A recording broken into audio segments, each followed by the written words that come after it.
Selamat malam teman-teman sedama, namo saya Adi Budaya, namo budaya.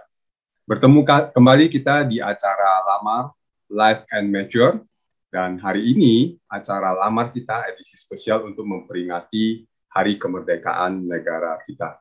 Dan acara Lamar ini, seperti yang teman-teman sudah ketahui, bahwa dipersembahkan oleh CD Counseling dan CD Channel. Namun bagi teman-teman yang belum tahu CD Counseling itu apa, saya akan sedikit memperkenalkan bahwa CD Counseling ini adalah persembahan dari kami para sarjana dan profesional Buddhis di Indonesia untuk teman-teman yang butuh bantuan terkait dengan hukum, ataupun terkait dengan kesehatan, ataupun terkait dengan persoalan keluarga. Kami didukung oleh para profesional yang dapat membantu teman-teman menjadi konselornya bagi teman-teman untuk mengatasi persoalan tersebut. Jadi bila teman-teman butuh bantuan profesional terkait dengan hukum, terkait dengan kesehatan, ataupun terkait dengan persoalan keluarga, teman-teman dapat menghubungi CD Counseling.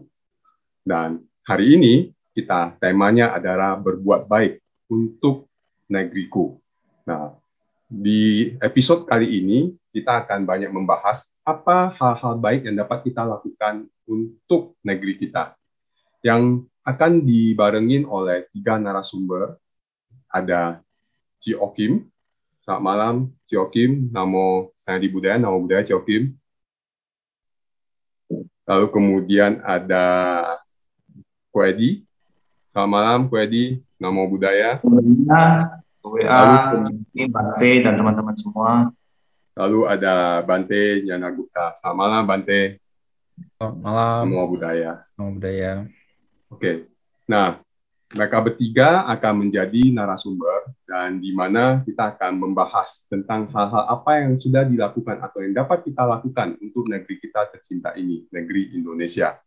Dan kita akan mulai satu persatu, kita akan interview. Mereka sudah melakukan banyak hal untuk negeri ini, yang tentunya dapat menjadi inspirasi bagi kita bahwa kita sebagai warga negara Indonesia ini, kita dapat memberikan hal-hal yang baik kepada negeri ini, tidak hanya sekedar menjadi penduduk Indonesia saja, tapi penduduk Indonesia yang mampu memberikan kontribusi, yang mampu memberikan kebaikan, yang tentunya juga seperti ajaran guru kita, agung kita, Buddha Gautama, bahwa pentingnya melakukan kebaikan.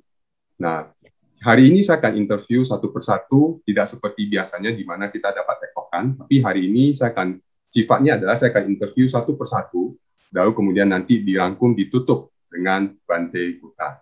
Nah, untuk narasumber pertama yang akan menjadi teman ngobrol saya adalah Ko Edi Tanjaya. Selamat malam, Ko Edi. Selamat malam, Ko WA. Terima kasih. Oke, wah ini kayaknya sibuk banget nih ya, Ko Edi ya. Ya, tidak menentu sih sebenarnya. Tidak menentu ya. Kadang juga di luar dugaan. Oke, Ko Edi, di situasi saat ini kan, di situasi pandemi saat ini, yang saya tahu kan Ko Edi ini sangat menjadi salah satu tim relawan di sekitar Ko Edi, tidak hanya sekedar di sekitar perumahannya Ko Edi, tapi juga di berbagai tempat gitu. Nah, Ko Edi boleh share sedikit nggak apa yang Ko Edi lakukan sebagai tim relawan COVID-19 ini? Ya, terima kasih. Waktu di awal-awal pandemi, di akhir tahun 2020 itu, pandemi ini masuk ke Indonesia. Di saat itu, kebanyakan orang yang saya kenal ternyata ada juga menjadi korbannya. Kemudian di antara semua teman-teman yang di lingkungan ini juga banyak yang takut, khawatir berlebihan. Saya sendiri sebenarnya juga khawatir dan takut. Tapi saya mencoba mencari sumber berita di online di mana yang bisa saya dapat untuk saya bisa berbagi pengetahuan, di mana orang yang hanya sekedar takut dan khawatir, saya rasa itu tidak bisa membantu. Nah, jadi saya mencari wawasan tentang pandemi ini di luar sana, apa yang sudah mereka lakukan, dan itu saya yakinkan ke teman-teman yang lain. Beberapa teman yang pada akhirnya percaya setelah saya share berita-berita seperti itu, nah mereka mulai ikut bergerak sebenarnya, bagaimana supaya bisa meminimalisir di mana lingkungan yang di kita ini mencegah seperti itu. Jadi dari sana dimulai sebenarnya, sampai kami bergabung di Satuan Tugas Padat Karya Koramil yang ada di Kelapa Gading di sini. Asal mula di sana. Nah, waktu bergabung di Satuan Tugas Koramil ini, apa aja? Setahu saya Koedi sampai turun ke lapangan, cari rumah sakit, ambulans, bahkan sampai ngurusin vaksin. Semua itu Koedi lakukan dengan turun ke lapangan langsung. Ya, ini sebenarnya tidak langsung demikian. Ada langkah demi langkahnya. Jadi ketika waktu itu puncak-puncaknya, jadi dari TNI memerintahkan kepada setiap Koramil di wilayahnya untuk membentuk satuan tugas padat karya, yaitu disebut dengan Satgas Pakar. Nah, Satgas Pakar ini diperbantukan dari kelurahan, kecamatan, dan polsek. Nah, dari sana ternyata yang seperti kami ini yang ingin membantu tapi bingung, akhirnya inisiatif mencari informasi sendiri, dan ternyata bukan 1-2 orang, itu di satu kelurahan kita ada 100 orang relawan ternyata terkumpul yang sama pemikiran seperti itu loh. Dan mereka juga menipan, mereka juga inisiatif seperti itu. Dan 90% itu ibu-ibu semua. Nah, 100 orang ini terkumpul dari kita ada satu kelurahan ini ada 27 RW. Nah, dari 27 RW terkumpul 100 orang di satu kelurahan ini.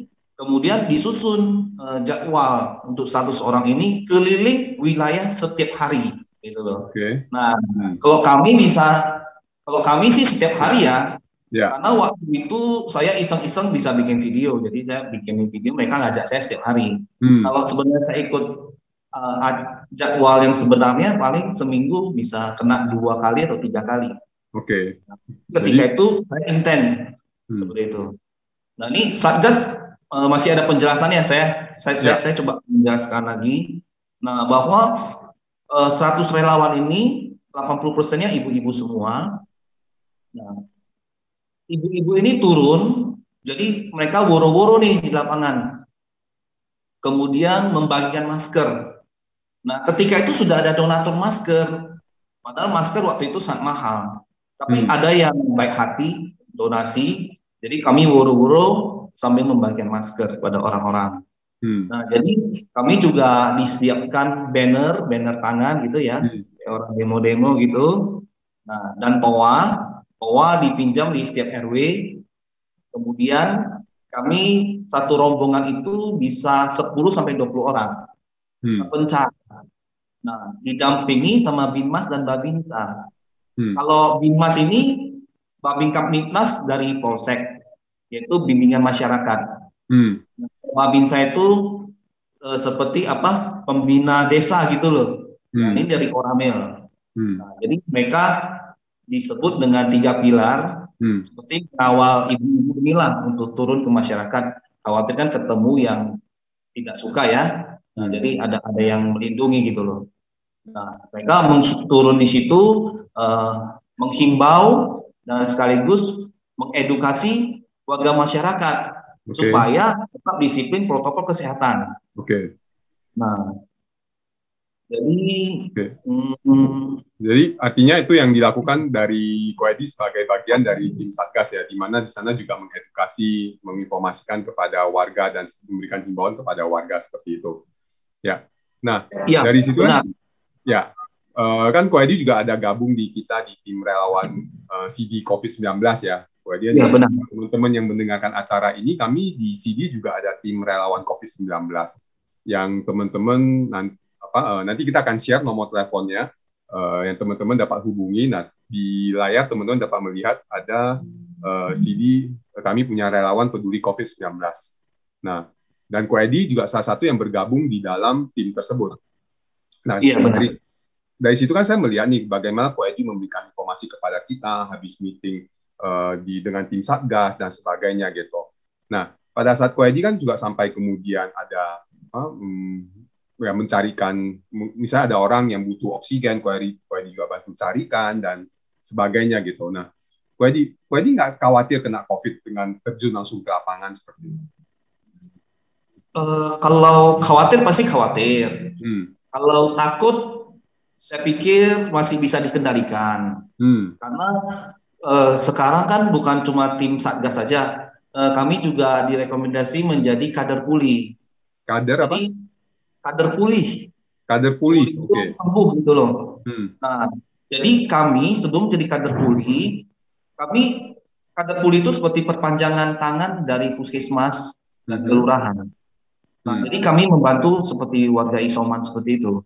Nah, kami juga dilatih, di awal-awal tuh ada dilatih nih. Nah, cara mendekat, kemudian apa yang dilakukan, kalau OTG ringan bagaimana, kalau dia sudah ada komorbid, ada kritis itu bagaimana, kita diajarin sih. Nah, jadi kader pulih ini, dia bersama RT RW, membantu warga yang terpapar, kemudian menyediakan kebutuhan obat ataupun vitamin. Kalau dia OTG atau ringan dikasih vitamin. Tapi kalau sudah pakai ketiga itu obat. Bukan cuma itu saja, kita juga menyediakan makanan dan mungkin ada kebutuhan khusus gitu loh. Nah, jadi kalau obat, jadi butuh obat, kita dibantu sama Koramil pembagian obat itu. Jadi kita mengajukan secara administrasi, yang paling penting itu KTP dan BPJS dia. Nah, setelah administrasi itu lengkap, maka puskesmas akan membantu obat yang akan dibawa oleh Koramil. Nah, dari Koramil itu yang membawakan. Ya, itu kan artinya prosesnya yang terjadi di lapangan seperti itu ya. Tadi Koedi, kalau saya dengar dari Koedi yang memang ada kekhawatiran, tapi dibantu dengan pelatihan-pelatihan sehingga membuat Koedi jadi lebih tahu bagaimana proses untuk pada di lapangan, cara mendekat, cara untuk berinteraksi dengan pada saat berinteraksi dengan orang yang terkena COVID atau apa gitu. Itu artinya ada dibekali pelatihan-pelatihan gitu. Artinya buat teman-teman yang misalnya terlalu khawatir berlebihan, mungkin itu juga menjadi indikasi bahwa mereka belum cukup tahu kali ya. Tapi kalau sudah tahu cara untuk bagaimana melakukan pendekatan atau ngobrol, sebenarnya ya tetap perlu jaga ya. Tapi at least kita sudah lebih tahu bagaimana menghadapi situasi tersebut gitu ya, Pak Edi. Benar, ke WA. Jadi ya pokoknya kita ikuti instruksi. Kami di lapangan juga tidak disalahkan kalau kita membatasi diri. Misalnya kita merasa, oh ini bahaya nih, satu keluarga nih gitu loh. Kami nggak mau mendekat, kita juga nggak disalahin gitu loh. Nah, nanti ada dari Koramil turun atau dari Puskesmas turun. Gitu. Nah, kita di sini sih rata-rata kita nggak langsung berhubungan dengan isoman. Karena isoman itu di atas, ada satu keluarga kan. Nah, yang negatif itu keluarga yang lain itu di bawah. Nah, itu yang kadang-kadang komunikasi sama kita. Yang isoman itu di atas nggak keluar-keluar ya. Ya, oke. Koedi, apa sih yang membuat Koedi mau melakukan ini, mau terlibat, mau gerak sampai setahu saya waktu kemarin ya, waktu awal-awal pandemi itu PPKM juga terjadi itu kan Koedi lumayan aktif tuh terlibat di dalam satgasnya ini gitu. Yang membuat Koedi mau terlibat ini apa Koedi? Di awal-awal itu memang sangat ini ya kita bilang gimana ya, kayak seperti kena pandemi ini seperti aib gitu loh. Orang yang ditakuti, itu kena COVID, itu kena COVID. Bahkan si penderita ini secara emosional dia juga drop diperlakukan seperti itu. Nah, jadi saya bilang ke teman-teman, sebetulnya kita harus membantu orang demikian. Kita nggak boleh menakut-nakutin dia atau menjauhin dia, atau kita kucilkan dia gitu loh.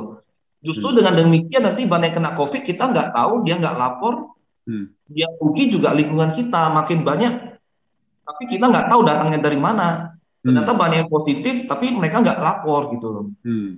Jadi sejak itu kami dengan RT RW mengurus, menghimbau kepada warga kalau memang ada yang terpapar, kita minta tolong untuk dilaporkan dan kita akan bantu. Kita tidak akan share alamatnya, kita nggak ada share siapa yang kena gitu loh. Tapi kita hanya share informasi update COVID itu hanya di RT berapa orang, berapa rumah. Nah, secara detail nomor rumah atau status dia kita nggak informasikan seperti itu. Bahkan dia butuh apa, kita di sini security butuh makan, beli minum apa, semua kita bantu. Nah, awal-awal sebelum ada bantuan dari pemerintah, kita dibantu sama RT RW. Oke. Ada beberapa RW juga yang membantu makanannya dan lain-lain sampai dia sembuh. Nah, setelah ada bantuan dari pemerintah, ya kita bisa bergerak lebih banyak dan biaya kita nggak bingung lagi. Awal-awal juga kita bingungin biaya juga. Ya, oke. Dua pertanyaan lagi sebelum saya beralih ke Cik Okin. Ada muncul dalam benak saya. Pertama adalah dari Koedi, berarti artinya gini, kalau saya dengar dari Koedi adalah bahwa kalau kita tidak mau membantu, akhirnya kita sebenarnya juga akan rugi sendiri. Misalnya karena kita tidak mau ikut bantu untuk terlibat di dalam aktivitas yang misalnya mencatat siapa yang kena, ya artinya membantu orang yang terkena dengan COVID-19, artinya kita membuat mereka merasa, oke, it's okay untuk mengatakan bahwa saya terkena COVID-19 karena ada bantuan dan sebagainya. Kalau kita tidak terlibat untuk melakukan hal tersebut, sebenarnya kita juga akan rugi sendiri karena kita jadi tidak tahu siapa yang sakit, siapa yang apa. Ya mungkin nanti jadinya kita juga akan terkena karena kita tidak tahu. Kalau kita tahu kan kita tahu nih bagaimana cara untuk mengantisipasi dan seperti itu dan sebagainya. Seperti itu, Kwen. Benar, Bro, ya. Ya. Bahkan sekarang beberapa orang kalau ada kasus mereka sudah tahu harus melakukan apa. Kalau dulu kan nggak tahu. Bahkan orang cuek, cuma lapor SMS ke kelurahan, lapor ke puskesmas, tapi tindak lanjutnya nggak ada gitu. Tapi sekarang sudah lebih baik. Ini semua awal-awal itu hampir mencapai 30, yang positif sekarang di bawah 10. Koedi lakukan ini dengan memang sukarela atau ada sesuatu? Sampai hari ini sih ya sebenarnya landasannya itu awal-awalnya karena kekhawatiran. Nah, dari kekhawatiran itu sampai hari ini saya baik-baik aja, nggak pernah COVID. Bahkan kita sering berhubungan dengan orang-orang seperti itu. Bahkan ketika donor darah juga, yang ambil darah saya itu orang yang positif. Dia bilang nggak ada orang.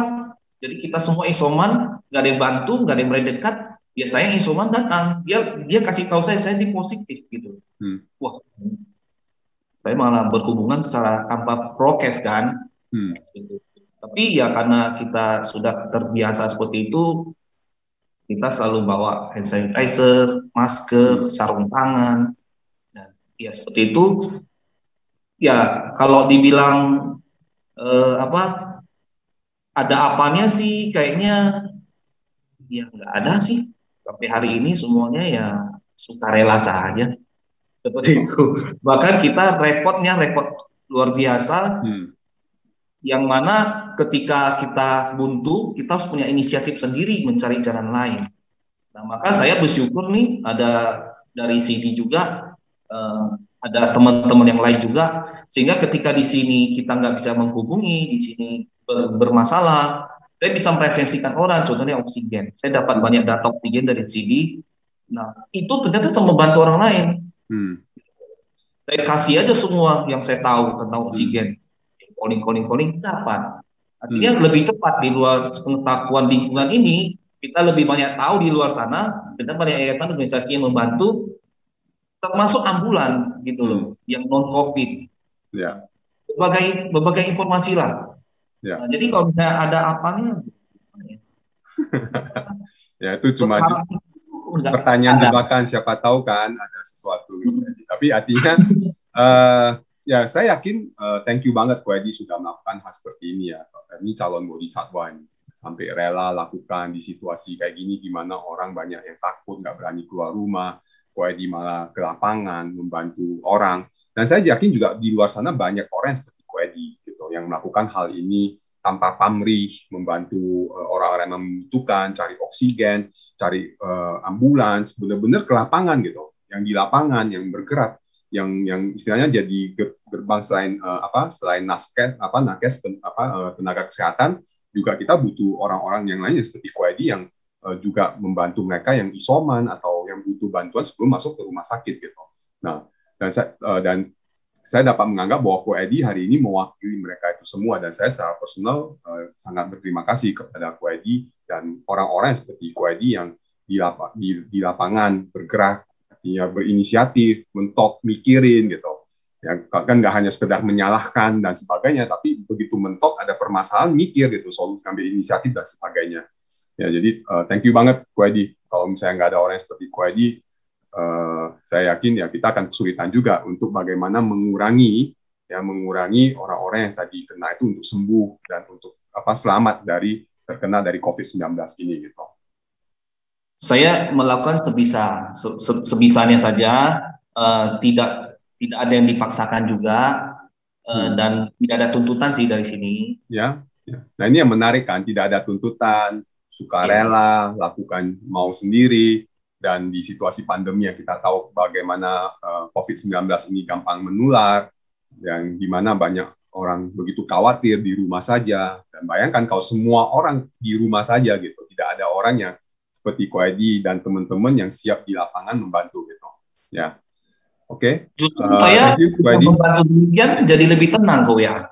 Ya, oke. Jika saya nggak melakukan apa-apa, saya semakin takut. Saya nggak tahu situasi lingkungan saya seperti apa.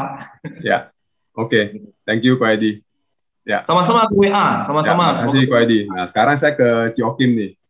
Ciokim, dan kan tadi kita udah ada dengar ya dari Koedi bagaimana apa yang dia lakukan. Nah, sekarang ingin tanya ke Ciokim juga kan, sama Ciokim mewakili dari pandita, tokoh keagamaan juga melakukan. Setahu saya kami teman Ciokim di KBI juga banyak melakukan hal-hal yang di pandemi ini gitu. Boleh share sedikit nggak Ciokim, apa aja yang dilakukan oleh teman-teman di KBI sama COVID-19 ini?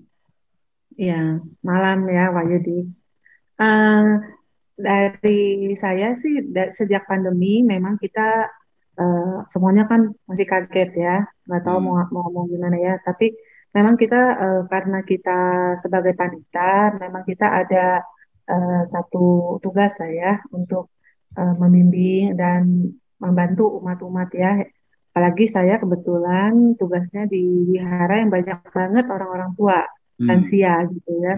Jadi ya begitu pandemi ini mulai, kita bukan cuma saya sih ya, teamwork ya, teman-teman semua sudah mulai mikirin gitu. Oh, cari informasi terus.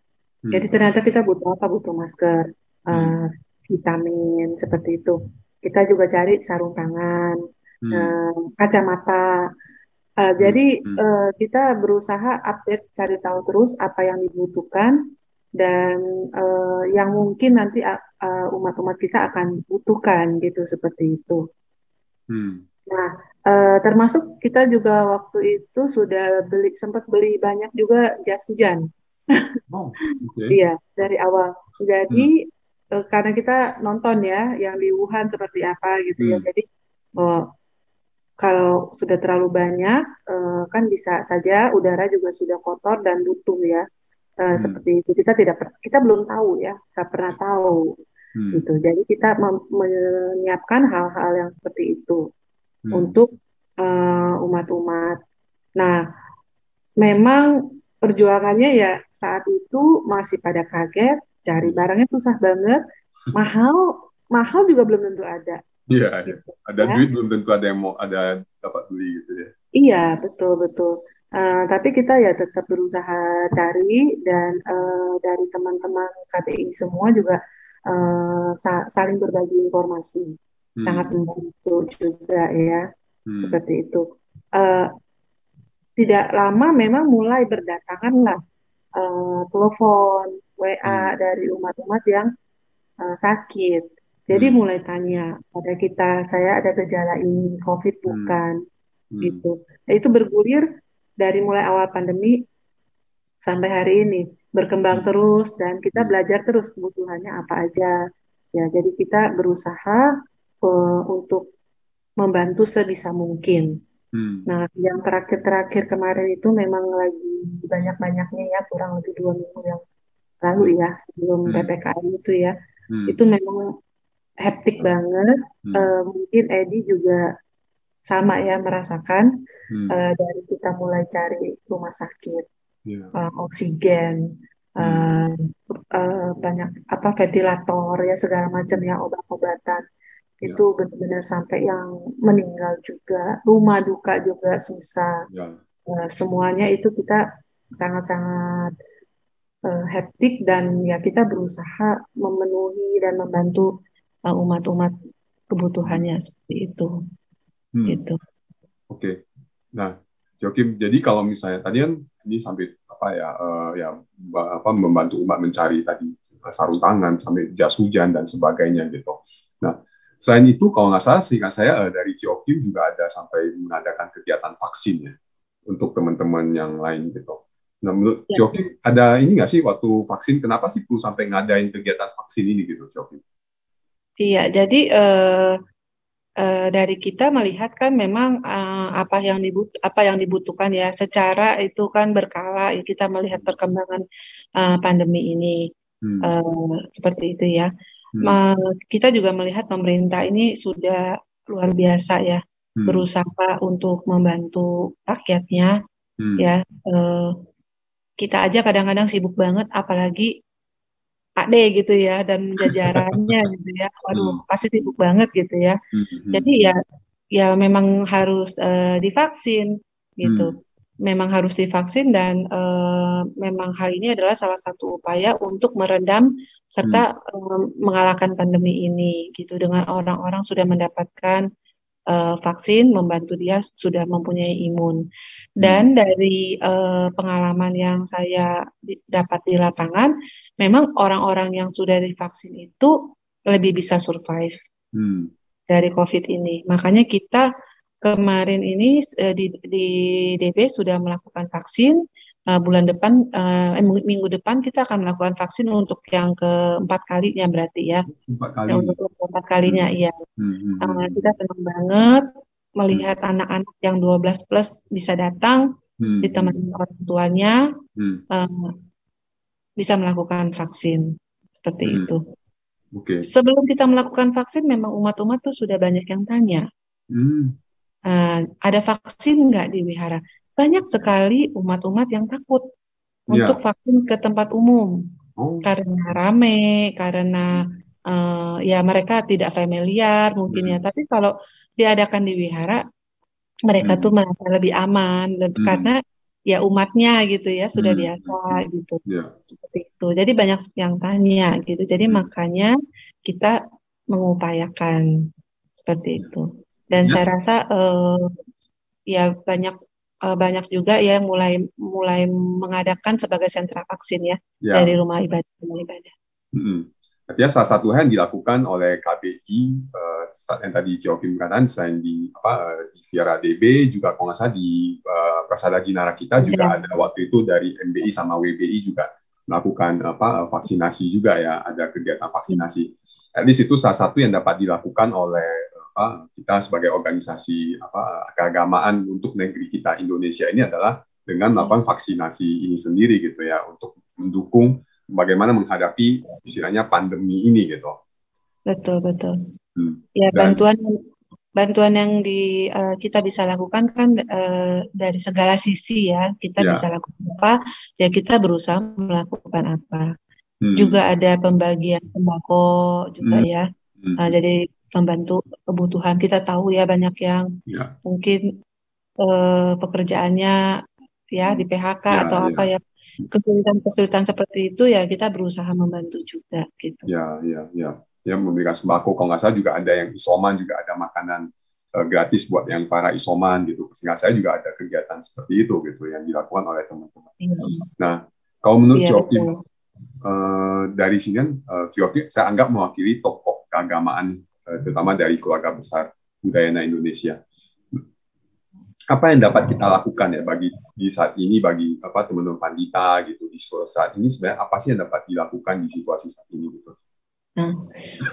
Yang bisa dilakukan ya sebenarnya banyak yang bisa dilakukan, dikembalikan ke kapasitas masing-masing, Hmm. ya Bro Wahyudi. Karena kan tidak semua orang bisa turun di lapangan misalnya. Ya. Ya, jadi disesuaikan aja dengan kemampuannya untuk membantu di bidang apa. Misalnya memberikan bantuan melalui donasi, banyak juga kegiatan-kegiatan pembacaan parita. Sekarang banyak sekali Ya. pembacaan parita orang sakit, orang yang meninggal, juga support untuk keluarga yang meninggal, support untuk keluarga yang sakit. Ya, lalu juga kan ada seperti CD juga ya.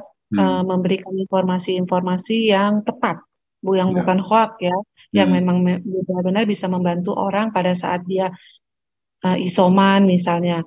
Karena begitu orang terpapar COVID, kalau sekarang mungkin informasi sudah banyak, tapi yang sebelumnya orang itu pasti sudah down dulu, bingung, panik, gak tahu mau ngapain gitu. Dan obat-obat yang berlaku di media itu kan memang banyak yang sudah berlaku, tetapi badan orang beda-beda, ya kan?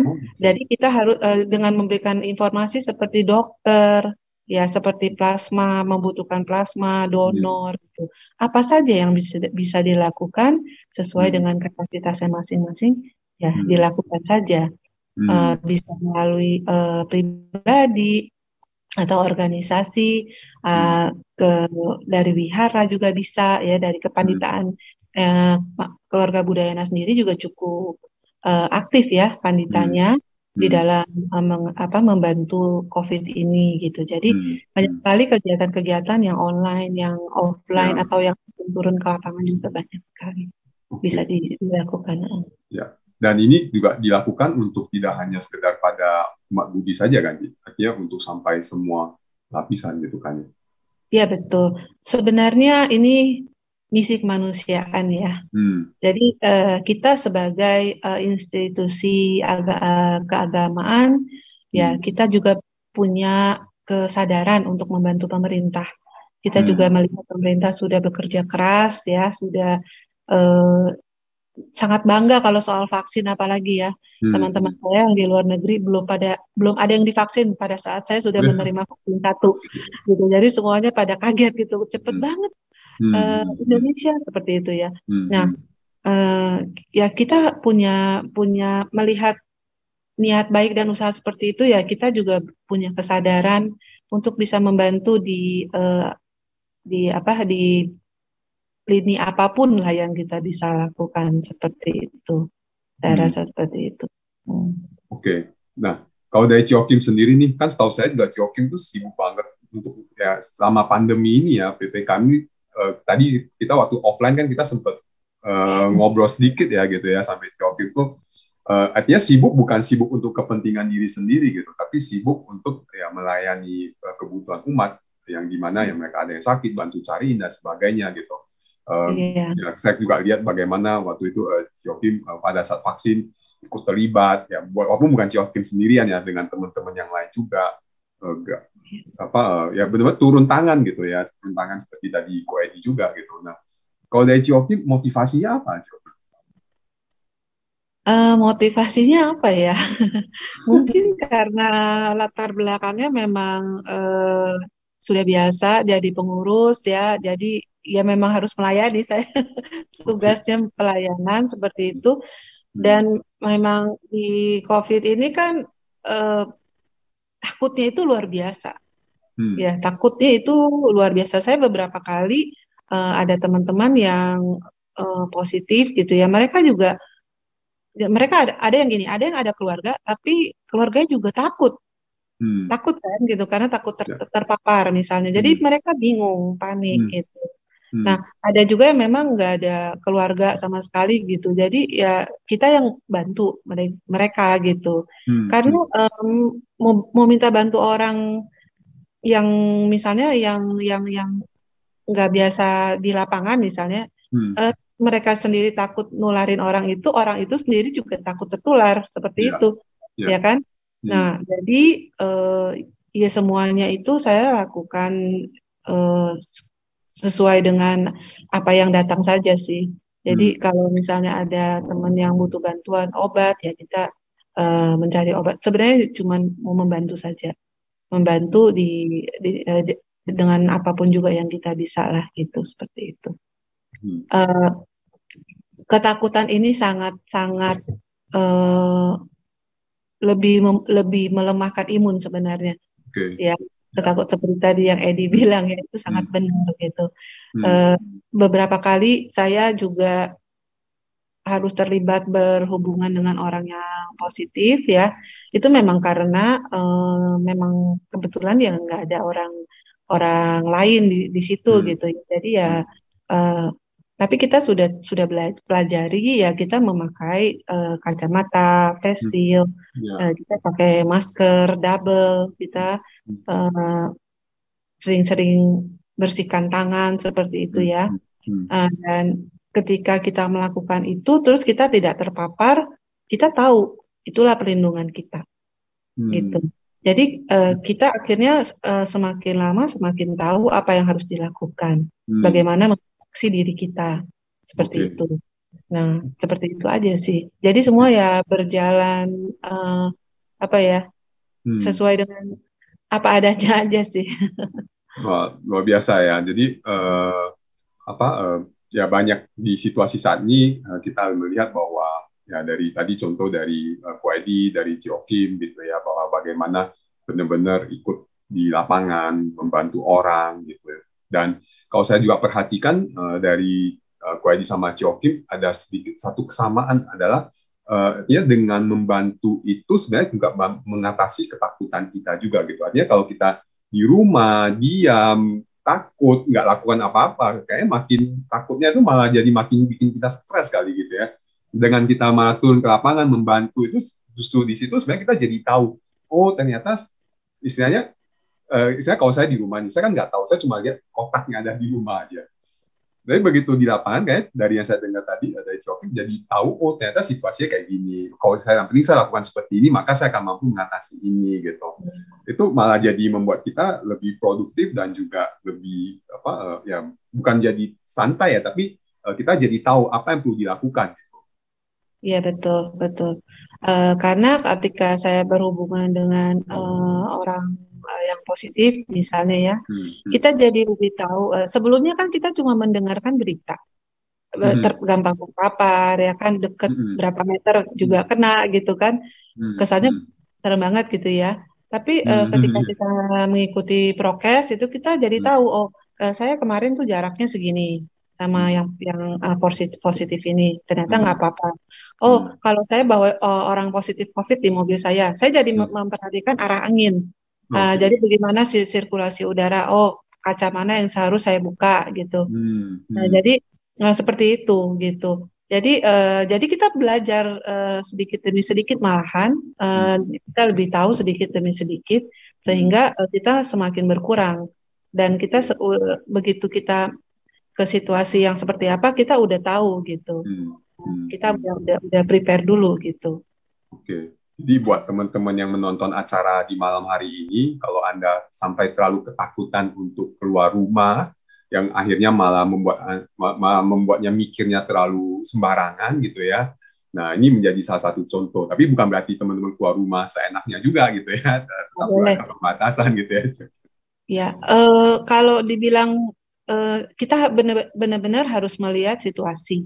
Ya, seperti misalnya ketika ada angka yang sekian misalnya di Jakarta gitu ya, misalnya 500 ya Jakarta gitu ya. Jadi itu kan mungkin kalau jarak di antara kebersihan udara dan lain-lain relatif misalnya masih aman kalau di outdoor gitu ya. Tapi kalau seperti yang kemarin itu yang di puncak-puncaknya ya, nggak bisa seperti itu lagi. Keluar rumah pun kita harus pakai masker. Saya sudah menemukan banyak sekali yang maksudnya dia di luar, cuman keluar rumah ambil barang nggak pakai masker, dia nggak pakai masker misalnya ya, itu juga bisa terpapar. Jadi memang kita harus benar-benar jadi perlu tahu, dan kita jadi lebih tahu kalau misalnya kondisi di satu tempat itu yang positif itu berapa banyak, itu udaranya bagaimana, kebersihan udaranya, banyaknya amount-nya virus itu kira-kira banyak itu, jadi kita mesti bagaimana? Jadi kita juga nggak boleh sembarangan. Ya. Kita berani dan kita baik hati memang ya, tapi kita benar-benar harus tahu prokes juga. Ya. Kalau enggak kita bisa membahayakan diri kita Ya. sendiri. Itu Ya. kalau berani tanpa prokes tuh nekat banget gitu ya. Ya. Tapi ya memang ada banyak orang yang terpapar karena kondisi yang tidak bisa dia hindari. Ya. Jadi seperti merawat orang tuanya. Banyak yang memang karena kedekatan seperti itu mau nggak mau dia terpapar. Banyak juga yang kondisi-kondisi seperti itu. Ya. Karena memang nggak ada lagi yang bisa merawat dan memang harus dia seperti itu ya, dan orang tua ya kadang-kadang susah ya untuk harus dibantu benar-benar ya. Ya seperti itu ya kondisi. Jadi setiap orang beda-beda benar-benar. Ya. Gitu. Nah, jadi buat teman-teman Sedharma yang sedang menonton acara malam hari ini, bagaimana kita melihat hari ini, sementara ini diwakili oleh Ko Edi sama Ciokim. Tadinya kita mau mengundang lebih banyak orang lagi dari keluarga besar Budayana Indonesia. Tapi karena ada keterbatasan ruang dan tempat, akhirnya kita mengerucutkan gitu. Jadi hanya Ko Edi sama Ciokim yang mewakili. Tapi kita juga melihat begitu banyak orang yang benar-benar di situasi pandemi ini tidak diam, tidak hanya mikirin dirinya sendiri, tapi memikirkan bagaimana mampu berkontribusi, bagaimana mampu melayani orang lain sehingga dapat mempercepat proses pemulihan dari pandemi COVID-19 ini. Ataupun bagi teman-teman yang kena COVID-19 itu juga mampu selamat dari dan sembuh dari COVID-19. Kita melihat banyak hal dari teman-teman. Kalau kami di CD juga ada teman-teman, di KPU ada teman-teman dari WBI, MBI, dari Wulan Bahagia, dari Sekber. Mereka semua bergerak untuk bagaimana mampu melayani orang lain. Ya, jadi untuk itu saya secara personal mewakili personal sangat berterima kasih kepada teman-teman yang terjun ke lapangan untuk benar-benar melayani. Yang tadi ya seperti Ciokim sama Ko Edi juga, yang modalnya itu cuma memang ingin membantu saja gitu, tidak ada yang lain gitu. Dan itu luar biasa bagi saya ya gitu. Bagi saya masih lebih mudah ini kayaknya gitu ya. Yang malah tahu banyak khawatir, lebih banyak di rumah gitu. Dan itu sebenarnya bagi saya itu hal yang memalukan juga gitu. Tapi ya kita berterima kasih ada orang-orang yang seperti itu yang siap untuk melayani orang lain. Jadi ya bagi kita di situasi saat ini butuh banyak orang seperti ini. Nah sekarang saya mau ke Bante Gupta nih. Selamat malam Bante. Namo Buddhaya Bante. Oke. Ya, selamat malam Ko Yudi. Ya.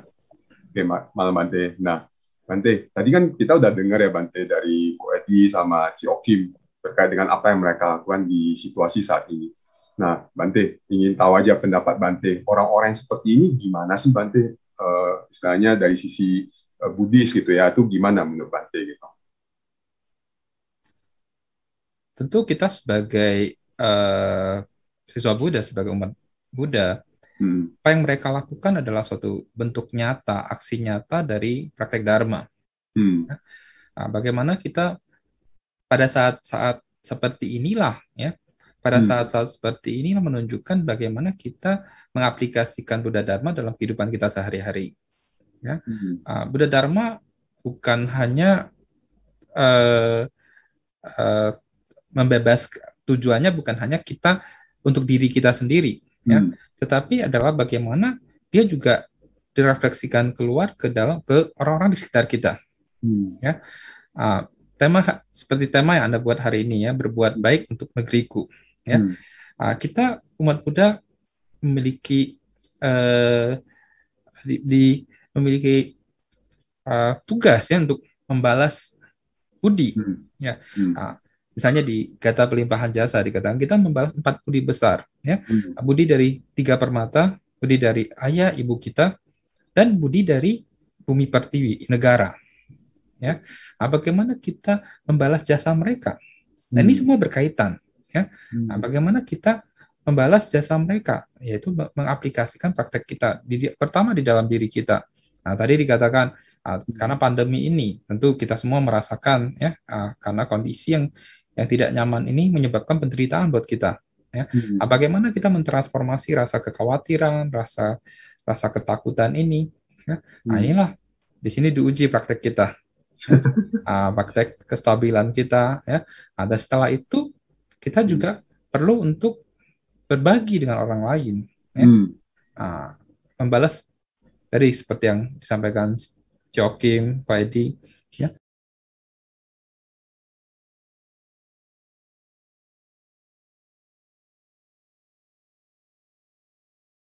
Bukan kita tidak bisa tidak mencerminkan, ya, mencerminkan sebagai praktisi Buddhis, karena keegoisan kita, ya. Nah, ketika kita memiliki kapasitas, tadi Jogi mengatakan kapasitas kita setiap orang berbeda-beda, ya. Nah, setidaknya misalnya tadi Anda mengatakan kalau memang kita tidak bisa membantu orang lain, setidaknya kita jangan ngerecokin. Ya, ngerecokin. Nah, tadi keluar rumah, ya udah bosen mau jalan-jalan, ya. Karena terus jalan-jalan nggak pakai masker lagi, gitu kan. Nah, sekarang lagi PPKM, tadi Jogi malah di puncak rame, ya, karena orang pada pengen jalan-jalan, ya. Ada pengen jalan-jalan, mungkin lengah tidak mentaati progres, ya, seperti itu. Kita mencelakakan orang lain, kan. Nah, pertama dari diri kita sendiri. Nah, kemudian kalau Anda bisa lebih jauh lagi, bagaimana Anda melayani di komunitas Anda, ya, di komunitas di sekitar rumah Anda, di komunitas di wihara Anda, ya, dengan cara-cara yang tepat, ya. Nah, ini adalah bentuk praktek nyata dari kita berbagi, ya, bentuk praktek kita kasih, dan juga sebagai bentuk bagaimana kita membalas budi negara.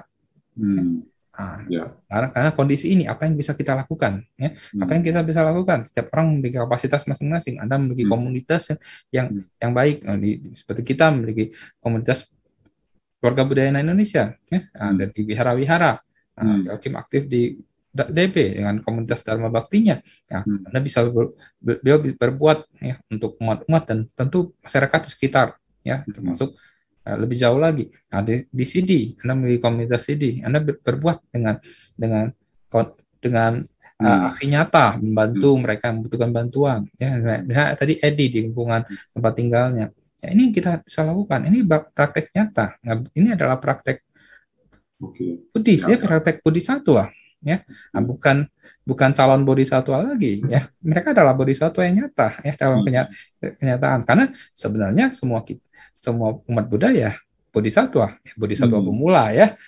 Bodhisatwa pemula. Kalau kita bicara bodhisatwa kan bukan bodhisatwa yang sudah menjadi orang suci, ya. Tapi bodhisatwa juga mereka disebut Chufa Sindusa, bodhisatwa pemula. Ya, ini yang perlu kita praktekkan.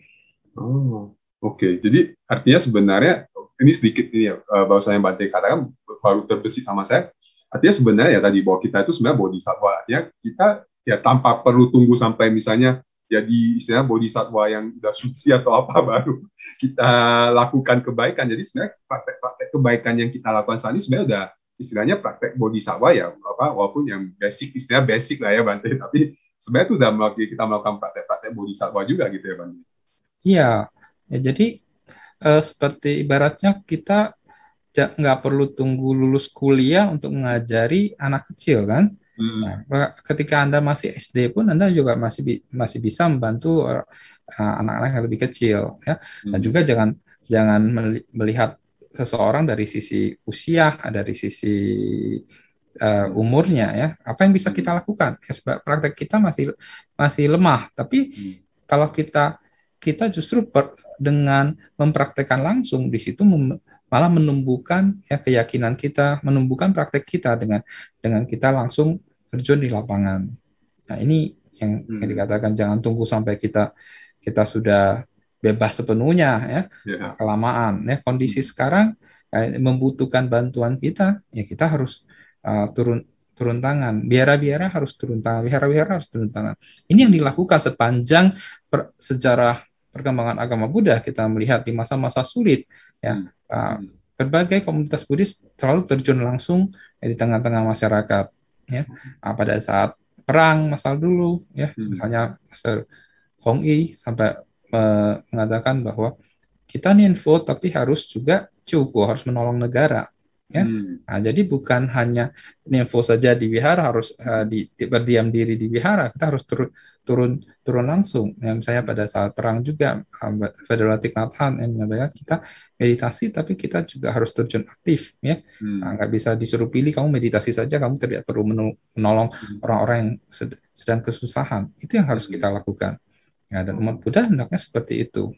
Ya, ini adalah bentuk nyata, ya, aplikasi nyata dari praktik Dharma, ya, aplikasi yang nyata. Dan justru kita juga tidak lupa pada saat kita berbagi, beraksi di lapangan, harus ingat bahwa itu adalah praktik Dharma.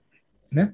Dan dari sisi seperti ini, kadang-kadang kita menemukan kendala, menemukan hal-hal yang tidak nyaman, ya.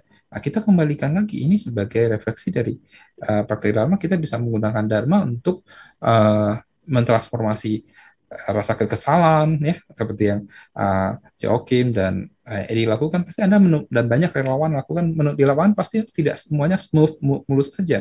Nah, kita akan menemukan orang yang ngeyel, menemukan birokrasi yang ribet mungkin, ya, tapi kondisi ini justru ketika kita merefleksikan ini adalah sebagai latihan, kita akan bisa menghadapinya dengan lebih tenang lagi, lebih baik lagi, ya. Artinya kekesalan muncul, tapi kekesalan itu tidak akan berdiam lama, ya, karena tujuan kita tadi kan semuanya tanpa perang bikin menolong orang. Oke. Nah, artinya sebenarnya ini ya benar, Bante, artinya bahwa pasat di situasi saat ini, pasat kita terjun ke lapangan, kita membantu orang, sebenarnya itu ya bentuk nyata dari kita praktek Dharma, tidak hanya sekedar yang apa ya tadi kata Bante, cuma info, baca parita aja gitu ya, tapi tidak ada aktivitas yang nyata. Artinya salah satu yang dapat kita lakukan juga adalah praktek di lapangan, yang sebenarnya itu bagian dari kita untuk apa ya, istilahnya makin mengenal Dharma itu sendiri, makin memahami dari Dharma gitu ya, Bante ya. Ya, tapi tentu kembali lagi seperti yang tadi kan dikata, kembali ke kapasitas setiap orang berbeda-beda kan, ya, karena tidak semua orang memiliki kesempatan atau kemampuan untuk terjun di lapangan, ya, itu juga harus diperhatikan, ya. Kita mungkin setiap orang bisa membantu, ya, ada yang kayak seperti kemarin kan kita ada membagikan nasi bungkus, misalnya ada membagikan makanan kepada orang yang isoman. Mungkin dia nggak bisa kerja terjun di lapangan, dia bisa masak, dia bisa kirim makanannya, ya. Atau kalau memang dia tidak bisa, dia membantu dari sisi donasi, atau dia membantu membagikan informasi ini. Atau kalau tidak bisa semuanya, setidaknya tadi saya katakan yang paling penting, ya, Anda jaga prokes, Anda jangan menyusahkan orang lain, ya, bandel menyusahkan orang lain, ya, itu yang paling penting. Oke, ini thank you Bante, bantu remind, ya. Jadi buat teman-teman jangan karena nonton itu kemudian kata-kata saya oke, yuk bantu banyak orang, terus ya udah oke, semangat, padahal nggak ada kemampuan, nggak tahu tentang tata cara, terus nekat terjun ke lapangan, malah jadi itu tadi, malah merepotkan orang lain, ya Bante. Iya, betul. Ya, kayak tadi kan yang dari Edi sampaikan, ya, dia sebagai relawan dia dilatih dulu, di training dulu, ya. Nah, kita relawan kita juga harus demikian. Kadang-kadang kita menemukan banyak orang mau membantu, tapi sebenarnya tidak siap, ya. Nah, jadi secara itu kita harus siap juga, seperti kita di KBI, ya, di CD, di berbagai wihara, termasuk Dharma Bakti dan berbagai wihara yang lain, ya, relawan itu juga harus dibekali, ya, informasi, sehingga relawan ini juga menjaga prokes. Ya, kadang-kadang saya lihat, ya, banyak yang misalnya bikin acara vaksin, kadang-kadang relawannya yang malah pakai maskernya sembarangan, ya, malah tidak terlalu menjaga. Ya, ini yang di banyak tempat kita melihat seperti itu. Nah, ini kadang-kadang malah bisa menyebabkan klaster yang baru gitu kan, ya. Nah, jadi ini yang harus kita jaga bersama, ya. Nah, jadi ketika kesiapan dari kita juga kondisi setiap orang beda, kita nggak bisa memaksakan, ya, semua orang harus menjadi relawan, ya, tapi setidaknya apa yang kita bisa lakukan, ya. Nah, walaupun di rumah saja Anda juga bisa membantu, ya, Anda juga bisa membantu. Ya. Oke, nah Bante tadi kalau saya secara personal saya baru tahu adanya salah satunya adalah kita selain berbakti kepada, ya, Buddha, Dhamma, dan Sangha, terus kemudian berbakti kepada orang luas yang tadi aja berbakti juga kepada bumi pertiwi kita ini gitu. Nah, nanti dengan kita berbakti kepada bumi pertiwi kita ini, sebenarnya kenapa sih kita lakukan hal itu, Pak? Ya, bumi pertiwi. Kenapa kita perlu? Kenapa kita perlu? Karena kita hidup di bumi ini. Ya, kita hidup dari bumi ini. Kita harus bersyukur ya bahwa kita dihidupi dari bumi ini. Oleh karena itu kita harus membalas jasa dari bumi ini, bumi pertiwi ini ya. Di Indonesia kan kita ada pepatah di mana bumi dipijak, di situ langit dijunjung gitu ya. Kita di bumi pertiwi ini dalam konteks kita di Indonesia. Nah, kita hidup dari Indonesia, kita hidup dari resources yang ada di sini, kita lahir di sini ya. Karena itu kita perlu membalas jasa bumi pertiwi ini. Kita harus bersyukur ya kita hidup dari sini ya. Bagaimana kita membalasnya adalah bagaimana dalam konteks ini menjadi warga negara yang baik ya. Dan menghargai apa yang sudah kita dapatkan ya, apa yang bisa kita balas dari kondisi saat ini. Misalnya kondisi saat ini apa yang bisa kita bantu ya. Setiap masa mungkin kondisinya berbeda-beda ya. Bagaimana dalam kondisi yang damai bagaimana Anda kita menjadi warga negara yang baik ya. Dan juga dalam konteks bukan hanya sebagai warga negara yang baik, tapi bagaimana kita menjaga bumi ini ya. Kita menggunakan resources dengan sebaik-baiknya. Saat ini banyak dibicarakan green environment hanya ya. Kita mengurangi sampah plastik ya. Kita tidak terlalu konsumtif ya. Kita mengurangi penggunaan resources yang berlebihan. Nah, ini juga bentuk balas jasa kepada bumi pertiwi ya. Dari bumi pertiwi ini bukan negara ya, bukan pemerintahan ya dalam konteks ini ya. Sekalipun mungkin Anda oposisi, Anda nggak suka sama pemerintahan sekarang ya, tapi jangan recokin ya. Banyak sekarang kan orang nggak suka karena dia nggak suka sama pemerintah, dia nggak setuju, dia jadi tapi kalau dalam kondisi pandemi ini ya Anda nggak bisa Anda harus mengikuti aturan yang ada gitu ya. Jangan malah Anda mengatakan COVID tidak ada, nggak mau ikuti aturan itu. Ya, Anda malah menyebarkan informasi-informasi yang salah, ya, yang jadi membuat lebih banyak kesusahan buat orang banyak. Ya. Jadi bagaimana kita menjadi membalas jasa bumi pertiwi banyak caranya. Ya. Nah, misalnya dalam kondisi pandemi ini, ya, Anda mengikuti prokes, kita mengikuti memberikan bantuan yang bisa kita lakukan ya dalam konteks tadi, misalnya ada yang menjadi relawan, ada yang di rumah saja Anda sebenarnya sudah memberikan cukup banyak bantuan ya, dengan tidak berkeliaran ya, tidak mentaati prokes, ini juga sudah memberikan bantuan ya. Dalam kondisi yang lebih damai Anda bisa mengisi ya dengan berbuat baik, menjadi warga negara yang baik, mengisi pembangunan ya, membangun usaha yang baik ya, dan misalnya lebih jauh lagi ya, bagaimana Anda menjaga bumi ini ya menjadi sustainable, berkelanjutan ya. Karena di generasi kita ini dan beberapa generasi ini kita menggunakan resources yang terlalu banyak ya dari bumi ini. Nah, selama mungkin dari revolusi industri kita telah menggunakan resources yang mungkin digunakan ribuan tahun, tapi saat ini sudah banyak yang mau habis. Minyak sudah mau habis, tambang sudah mau habis. Dalam ya sejak 1 abad ini kan ya kita lihat penggunaan yang sangat besar-besaran. Nah, ini yang harus kita jaga juga sehingga bumi ini juga masih bisa dinikmati oleh generasi-generasi berikutnya. Nah, ini juga cara bagaimana kita membalas jasa kepada bumi pertiwi. Oke, terima kasih Bante. Artinya di situasi saat ini bagi kita, buat teman-teman umat Buddhis, umat Buddha juga adalah ya kita juga perlu bagaimana mengabdi kepada bumi pertiwi ini dengan cara merawat, dan juga di situasi saat ini, kalau tadi yang dari kata Bante adalah bentuk kalau kita yang terjun ke lapangan, ya bukan berarti sesuai kapasitas, sekali lagi sesuai kapasitas. Anda tetap mampu melakukan sesuatu, dan ini adalah bagian dari kita melakukan praktek dharma gitu ya Bante, dan itu bagi kita untuk ya makin memperdalam dharmanya kita, membuat kita makin ya sesuai menjalankan apa sebagai seorang umat Buddha yang memang perlu dilakukan. Seperti itu ya Bante ya. Ya.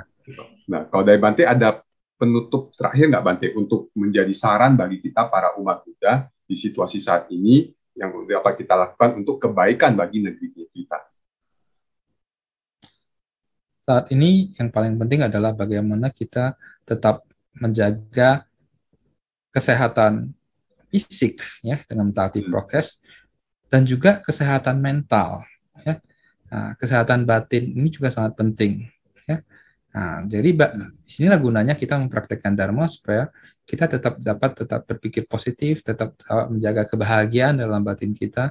Nah, ketahanan batin ini juga salah satu cara untuk menangkal pandemi ya, menangkal penyakit ya. Banyak penyakit timbul justru kekebalan tubuh menjadi lemah karena batinnya yang batinnya bermasalah, stres, takut ya. Nah, bagaimana kita menjaga batin kita ya sehingga kita tetap tenang, damai ya, dan kemudian kita juga dapat membagikan itu kepada orang-orang sekitar kita, ya. Nah, menularkan energi kebahagiaan ke orang-orang sekitar kita. Ya. Nah, kurangi menyebarkan berita-berita yang belum Anda konfirmasi, ya. Nah, ini bentuk cara. Nah, menyebarkan berita-berita yang baik, ya. Nah, juga salah satu cara, ya, bagaimana kita dapat menjaga kondisi saat ini. Ya, dan tentunya jika Anda mampu membantu, Anda lakukan sesuai dengan kapasitas kita masing-masing.